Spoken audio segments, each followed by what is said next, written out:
Welcome to Alliance Northwest. The annual Alliance Northwest Government Contracting Trade Show attracts over 1,000 attendees, including government agencies, prime contractors, and private companies. In fact, Alliance Northwest is the largest government contracting event held in the Western United States. This presentation is regarding best practices for the top 3 marketing materials you will want on hand when making introductions.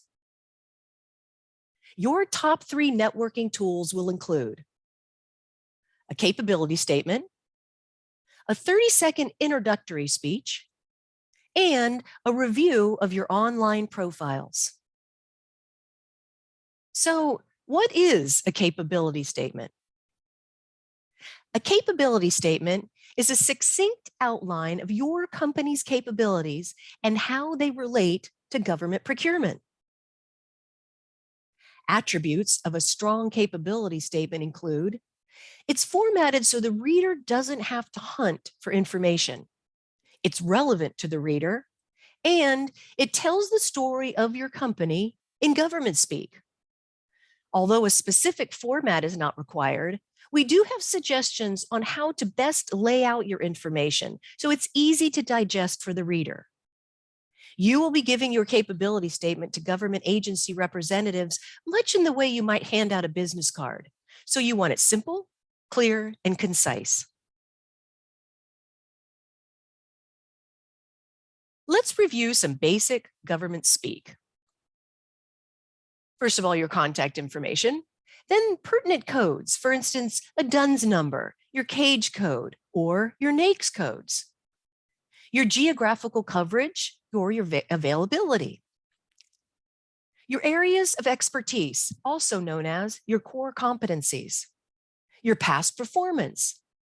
And any small business disadvantage certifications you might have, such as being involved in the 8A program, HubZone certified, DBE woman-owned, etc.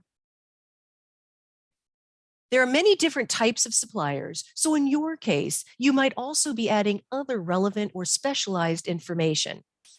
Your PTAC advisor can help you figure out what's appropriate.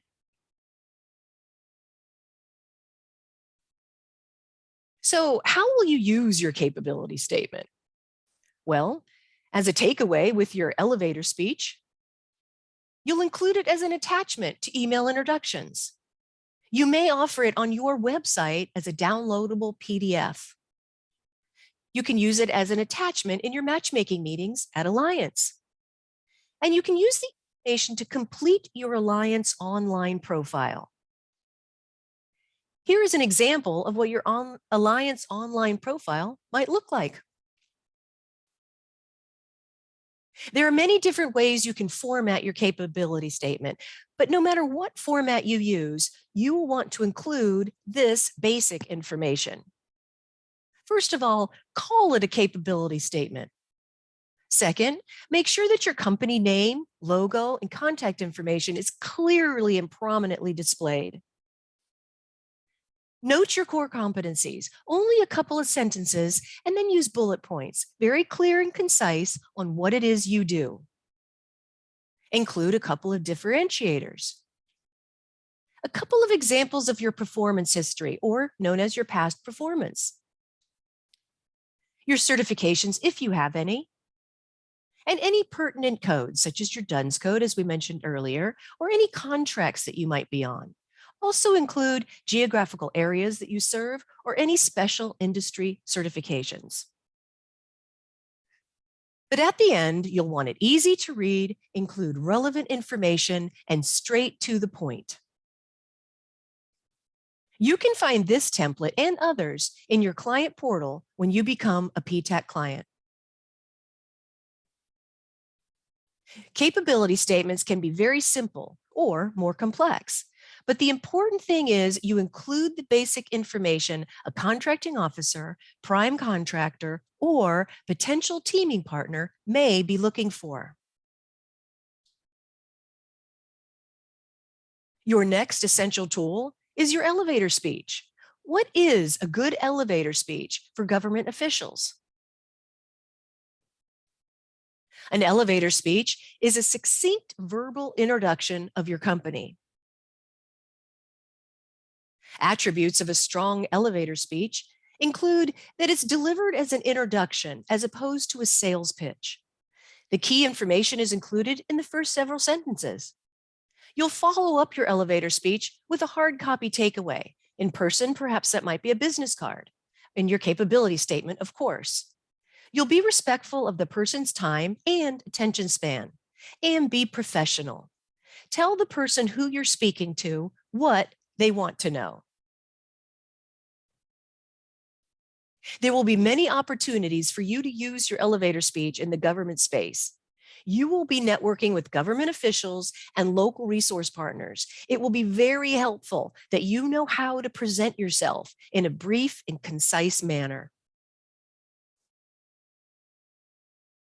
What should you include in your speech? Well, basic information, who you are, what role you have with the company, who you're representing, a couple of bullet points from what your core competencies are, and perhaps some indication that you understand the government processes. For instance, I'm registered on your website, or I'm DBE certified. It's important for you to understand what you want out of the person you're talking to. You may not get another chance to get an answer or guidance, so be prepared with a call to action. What is it that you want to know?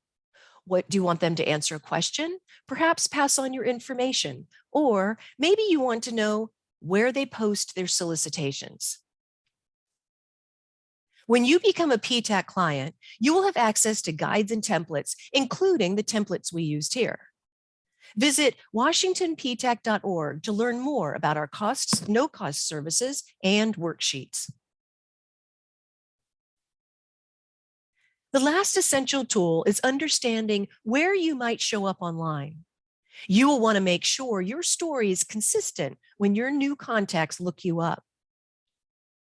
So where might your contacts go to look you up? Today, we will discuss just a few of the possible databases that you might either be in already or will definitely want to be aware of.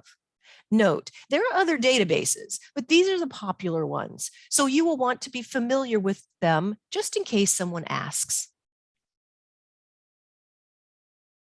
SAM is the starting point for all things federal. If you plan on selling to federal agencies, you will need to be registered in SAM or at least know what it is. SAM is used for contracting officers to do market research, and it's the starting point for your invoicing. Federal contracting officers look at it, as well as prime contractors, the general public.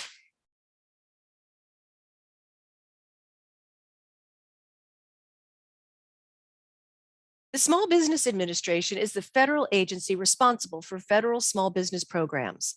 They have their own database that you will want to be aware of if you're in the federal government space.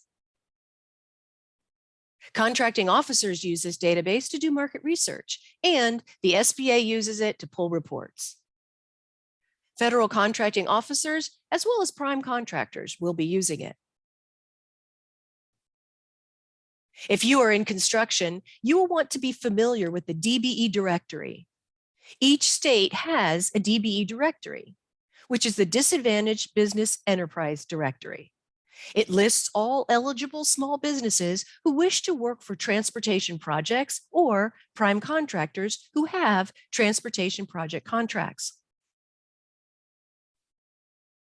This directory is used for verifying eligibility for transportation projects, as well as for prime contractors who need to meet their small business goals.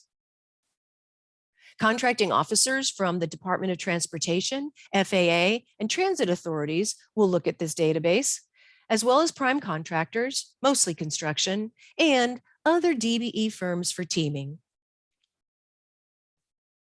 And finally, your website should be consistent with what you say you do in your capability statement and in your elevator speech. Contracting officers, prime contractors, other firms for teaming, everyone will be checking out your website. So you want to be consistent. Make sure the information on SAM and other public profiles is the same that's on your database and your website. List any current contracts you might be on. Perhaps include a government tab. Make your contact information very easy to find. And consider eliminating Gmail accounts for professionability. Your marketing tools will relay your company's value proposition in government speak. It will be suitable for anyone attending Alliance. And your capability statement will serve as the base marketing for everything else. So if nothing else, get one created. And finally, Washington PTAC is here to help you navigate Alliance as well as answer any questions regarding government contracting. PTACs are funded in part by a cooperative agreement with the Department of Defense. The mission of PTACs are to connect businesses with government contracting opportunities. When you become a PTAC client, you have access to one-on-one counseling, early bird registrations, templates, guides, workshops, and much more. Washington PTAC has 8 locations across the state. You can find your location at washingtonptac.org. And for more information, find relevant links listed below, including where to register for Alliance, how to find your PTAC advisor, and where to find other helpful videos on Alliance on Demand. We look forward to seeing you at the event.